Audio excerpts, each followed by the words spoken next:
As soon as this question came in, I was like, well, this is why I'm collaborating with a therapist, is because some questions are outside my scope of practice. So I just want to read the question here.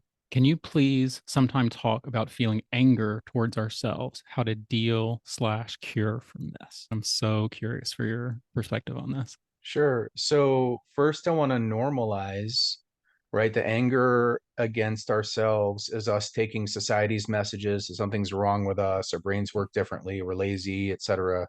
It's taking those messages and it's internalizing them. And anger shows up in two basic ways, as a feeling and as thoughts. And so when anger shows up as a feeling in our bodies, I think one of the most important things to do is to start breathing into it, taking some space and time, breathing into it and welcoming it as a friend, which may seem a little odd, but I see anger actually as a friend, as a motivator, and as an inspirational force. And so, if Hmm. we can take a moment and really breathe into that anger and welcome it and accept it, not listening to any of the messages about it, we'll get to that, but really breathe into and accept and welcome that anger, that's a force within us that then we can take and use to motivate and to move forward with the things Hmm. that we want to accomplish. Hmm. I love that perspective. Tell me a little more about that. The anger as a friend piece. Sure. So, all of our emotions are parts of us that are trying to get our attention, that are Hmm. potentially allies, no matter how uncomfortable these feelings are, grief, sadness, confusion. They're trying to tell us something, they're trying to give us information. And so by welcoming them and accepting them and beginning to integrate them, they become our allies and help us move forward rather than feeling stuck. Mm, mhm, mhm.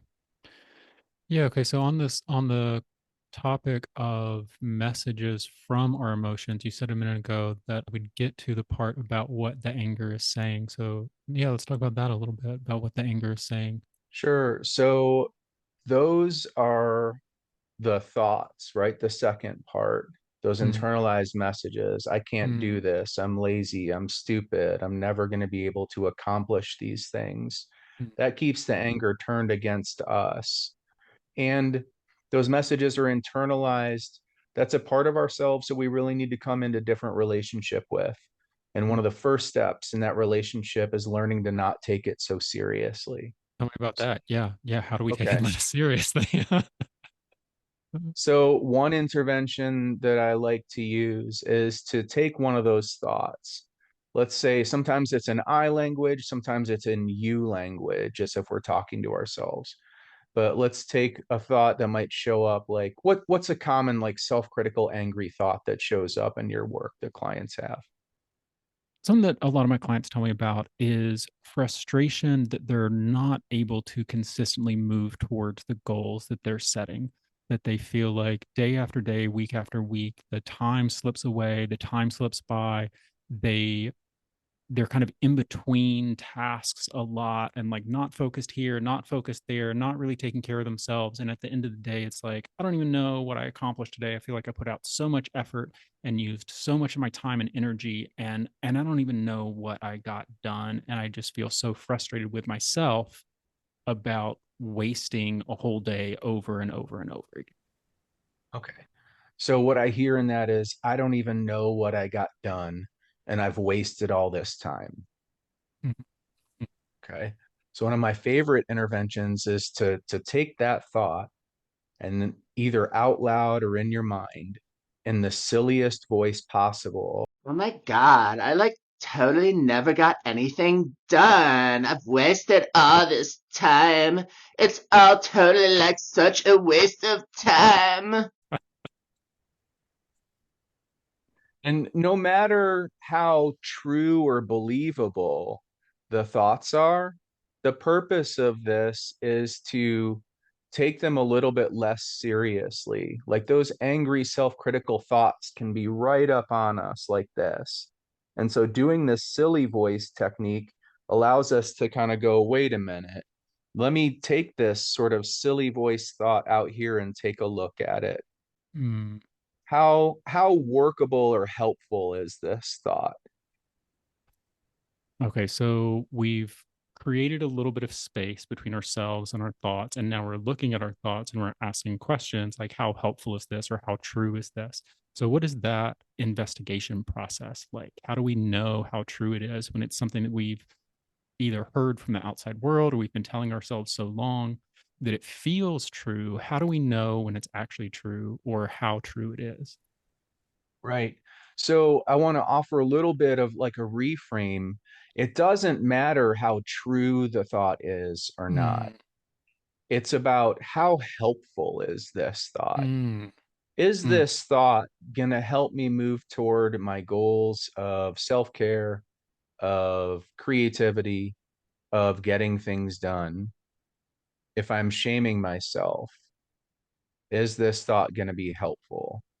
Right? mm, Because what I work with folks on a lot, so I work with trauma, and there's a very common thought that comes with trauma, which is I'm not safe, right? mm, And that may be true, right? Right here, right now, somebody could break into my house and shoot me.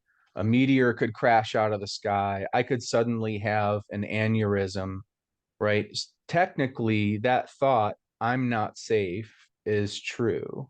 mm, However, if I'm walking around my life going, I'm not safe, I'm not safe, I'm not safe, I'm not safe, how helpful is that? It's going to prevent me from enjoying my life. It's going to prevent me from having relationship. It's going to prevent me from getting things done. So really those thoughts, no matter how true they are, I wasted half my day. How helpful is that thought? Especially if we're having it in an angry, self-critical way. Okay. So let's say I did waste half my day and I'm angry at myself for wasting half my day and I'm thinking about how I wasted half my day. So now I have this thought that is both true and unhelpful. Where do I go from there? So if we go, I just totally like wasted half my day. It's totally like such a waste of my time and my energy. Uh. and we take it out from here and we go, okay, how helpful is this thought? Is this how I want to be talking to myself? How do I want to be talking to myself? Like, okay, buddy, like I see that we had some struggles today. We weren't able to accomplish what we wanted to. It's okay. That happens sometimes. How can we rally and resource to support ourselves through this and to try again? Wouldn't Mm, we rather be talking to ourselves like that?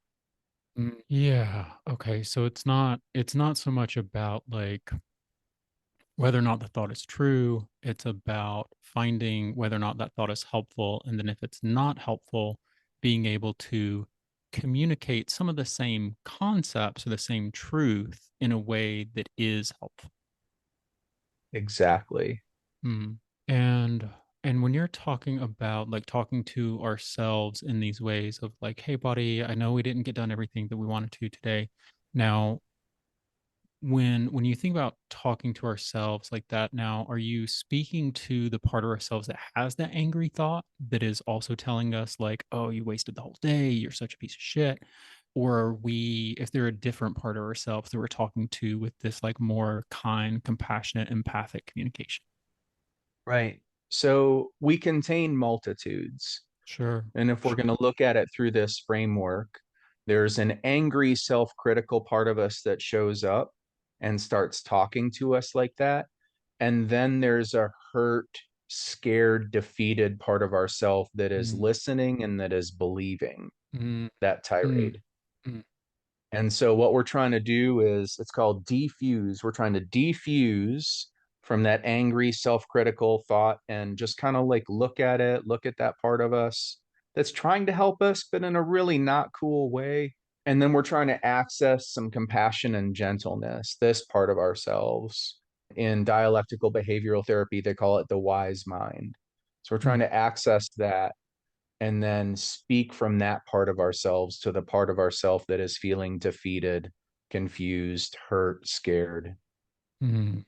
So we're replacing the almost attacking language with compassionate, empathic language and speaking to that part of ourselves that has been believing the hurtful word, that has been feeling not the part of ourselves that's feeling angry, but the part of ourselves that's feeling defeated and deflated and hurt and wounded by that harmful communication that we've been having with ourselves. You got it. You got it.